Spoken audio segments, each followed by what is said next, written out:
ఛత్రపతి శివాజీ తల్లి విజయాబాయి తన యొక్క తల్లిదండ్రులను తన యొక్క భర్తను ఈ దేశ దుస్థితిని బట్టి ఇలా జరుగుతుంది అని ఎంత ప్రాధాన్యపడా ఎలాంటి ప్రయోజనం లేదు.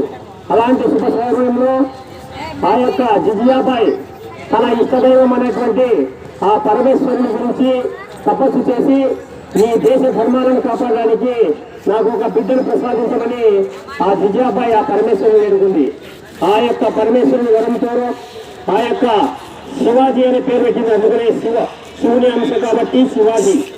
ఆ యొక్క శివాజీ చిన్నతనం నుంచే తన తల్లి ఈ దేశ ధర్మాలను కాపాడడానికి రామాయణ భారత భాగవత కథలను ముగ్గుపాలలో పిల్లలకు ముగ్గుపాలు పోసేటప్పటి నుంచే ఈ ధర్మాల పట్ల నిష్ఠ గరిష్ఠను తయారు చేసి చిన్న వయసు నుంచే తన సంస్కారాలను తీర్చిదిద్దినటువంటి తల్లి విజయాబాయి. నేటి తల్లిని కూడా మన పిల్లలను ఏ విధంగా పెంచాలో ఆ విజయాబాయి చరిత్ర తెలిస్తే మీరందరూ మన పిల్లలను ఎలా పెంచాలో తెలుస్తుంది. అదేవిధంగా ఈ యొక్క చిన్న వయసులోనే తన విజయాబాయి భర్త కూడా మొఘలాయ పాలనలో పనిచేస్తుంటాడు. ఆ యొక్క చిన్న పిల్లవాడిని తన యొక్క నవాబు కోటకు తెలుపుతున్నప్పుడు నమస్కారం చేయమంటే నేను అన్ని మతస్థులకు నమస్కారం చేయనని తిరస్కరించాడు బాలుని వయసులోనే.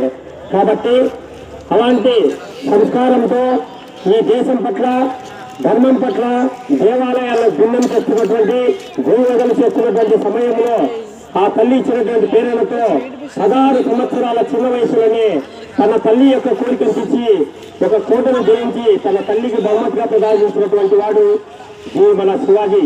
కాబట్టి తన యొక్క ఇచ్చిన తల్లి సంస్కారంతో తన స్త్రీని తల్లిగా భావించి ఆ కోటను జయించినా కూడా ఆ కోట యొక్క బానిసలను ఒక మంచి అందమైన యువతిని తీసుకొని వచ్చి బహుకరిస్తే నాకు బహుమానం ఇస్తారని శివాజీ ముందుకు పెడితే ఆ యొక్క శివాజీ ఆ అమ్మాయి అందరూ చందాలను చూసి తల్లి నేను నీ కడుపులో పుట్టింటే నేను కూడా ఇంత అందంగా పుట్టేవాడిని కదా అని ఆ యొక్క చిన్న వయసైనా కానీ ఆ అమ్మాయిని తల్లిగా భావించి ఆ యొక్క తల్లినికి మన ఇంటికి పుట్టింటి నుంచి చీర చార పెట్టి ఒక పడవ ఆయనను బోయలతో పంపించి తన ఇంటికాడ ఇచ్చినటువంటి సంస్కారం, తన ఇచ్చినటువంటి తల్లి యొక్క సంస్కారంతో పరస్త్రీని కూడా తల్లిగా భావించినటువంటి గొప్ప రాజనీతిజ్ఞుడు.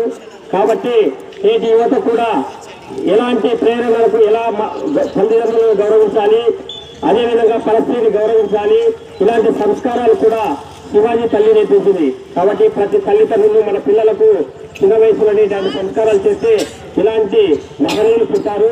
ప్రతి ఒక్క ఇంట్లో ఒక శివాజీ, ఒక భగత్ సింగ్, ఒక ఆజాద్ చంద్రశేఖర్ వీళ్ళందరూ మన యొక్క దేశ ధర్మాలకు కాపాడడానికి తయారు చేయాలని ఈ సదావకాశం ఇచ్చినటువంటి సిమెంట్ నగర్ యొక్క పురవాసులకు అందరికీ పేరు పేరున ధన్యవాదాలు తెలుపుకుంటూ జై శ్రీరామ్.